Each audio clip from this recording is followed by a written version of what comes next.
prepare the piece you just heard, I had to do a lot of practice.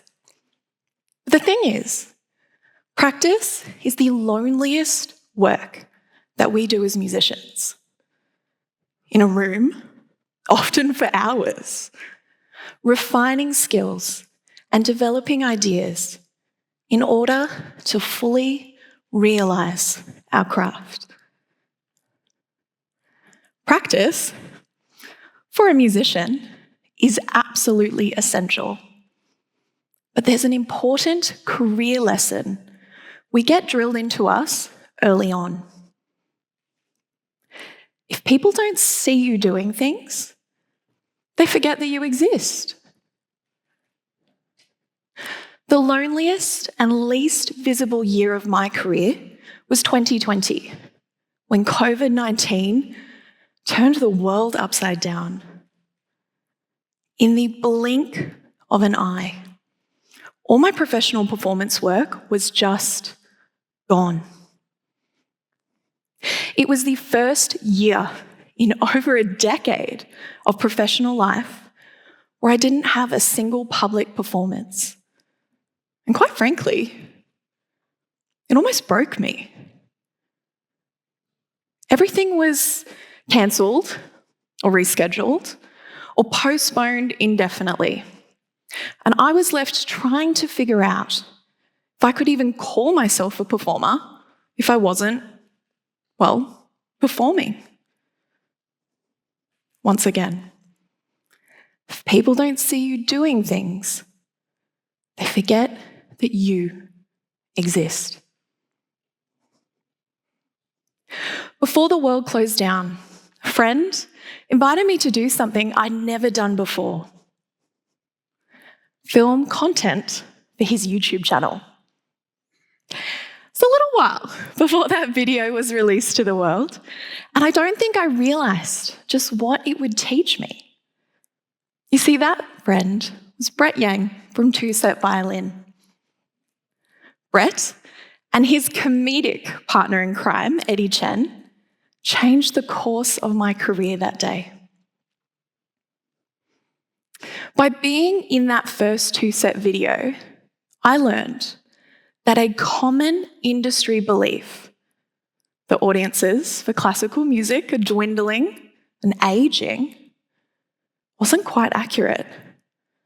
There was a huge audience for classical music, all online, many of whom were young, digitally savvy, and highly interested in classical music. And perhaps most importantly, they were screaming out for more content and more music. Suddenly, I was overwhelmed with requests, comments, DMs. I was being asked over and over again to share more repertoire suggestions for them to listen to and learn how to play. I was being asked about the music I liked performing and the inspiration and stories behind that music. This was a whole new world of performing and presenting that I'd never experienced before. These audiences weren't in a concert hall, but their interest in classical music was palpable. Once again, people don't see you doing things? Well, a lot of people saw me, just not how I'd ever imagined. You see, for many classical musicians like myself, sharing yourself online was not something that was encouraged. In fact, live performances were, and still are, considered the gold standard of a classical music career, even more so than recordings and albums. Sure, I was told I could maybe throw up a website, but the true proof of my ability was solely in the live performances people saw me engaged in. And there was very little, if any, training on how to manage or promote a career in the online world, So, as I fell down the rabbit hole of social media, I realized that a striking aspect of it is actually the key we need to unlock new audiences for classical music: community building. The power of social media has always been rooted in its ability to connect like-minded individuals and to prioritize active engagement. And if you want to build a following online, you need to engage your audience with captivating content. Now, luckily as classical musicians, we have centuries worth of captivating content. So, tick, mark that one off the list. But where do we go about creating the community? This comes, I believe, from sharing what we can't do on a stage via short-form content on online platforms. Research already suggests that access to backstage-style content increases the likelihood of audiences spending money on concert experiences. Some institutions already try and take this on with in-person events, such as open rehearsals or pre-concert talks. But the power of social media brings this to the online world, before, during, and after the live performance event. This can be done by something as simple as the hashtag 100 Days of Practice Challenge. Taken up by a huge number of musicians around the world, this online video challenge is an insight into just what goes into preparing for a live performance and the number of hours of effort that it takes to master one's instrument. When you need to be seen to be remembered, sharing those lonely practice room moments actually makes a lot of sense. This contributes to a key element of community building, as it allows for our audience to become invested in our journey to the stage.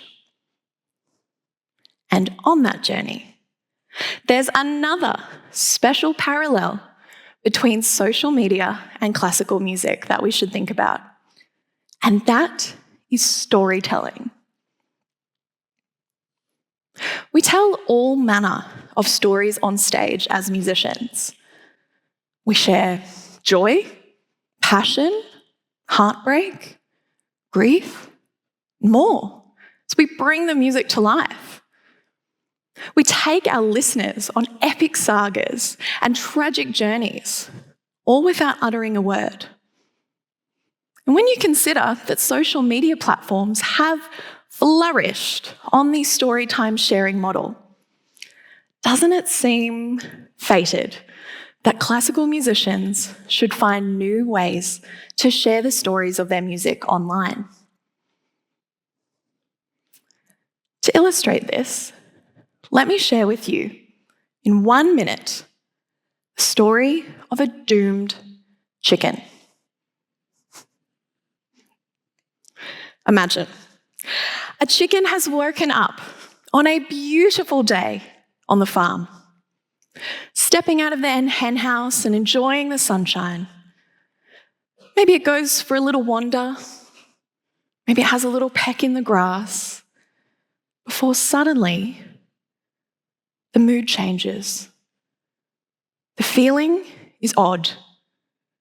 And before realizing what's happened, the chicken is taken by the farmer and had its head cut off. What's a poor chicken to do? Well, realizing the futility of life, the chicken decides to use its last headless moments to dance. That story is the story of the piece Cuckoo, a famous solo saxophone work by Australian composer Barry Cockcroft. And now that you've heard the story behind the music, doesn't it make you want to go out and listen to it? Yeah. By taking just 1 minute to share the story of the music, or TikTokify it, I've made a connection between you and the music. I found a way to bring you into my world. You've done more than just see me. Now you're invested in my music.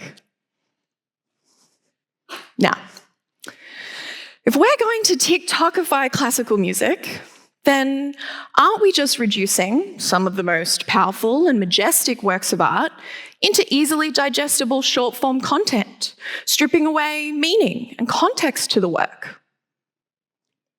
Or at least, that's what some of the interviewees in my research have argued to me and been concerned about.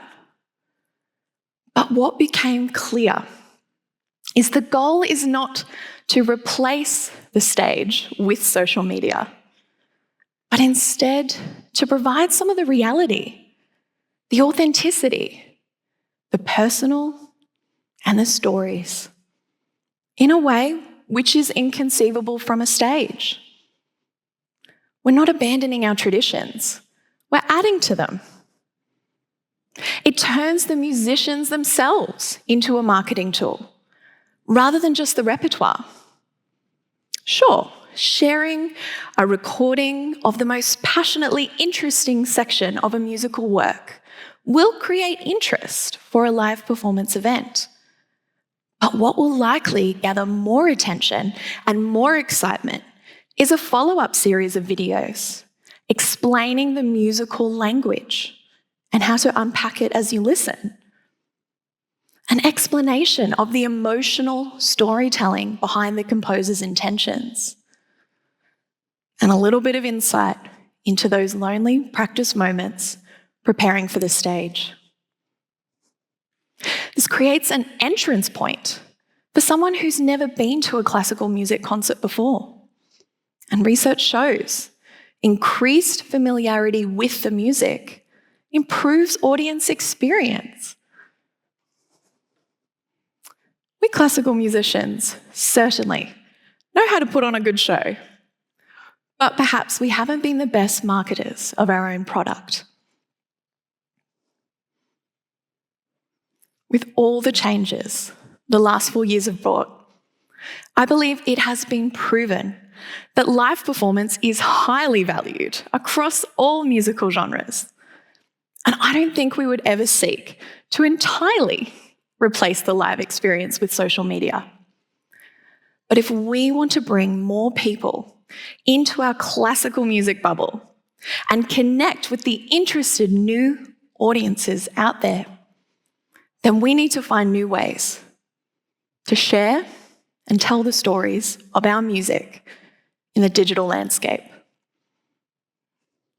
And quite frankly, if I need to be seen to be remembered, I will happily share the stories and the secrets of classical music on social media and on a stage.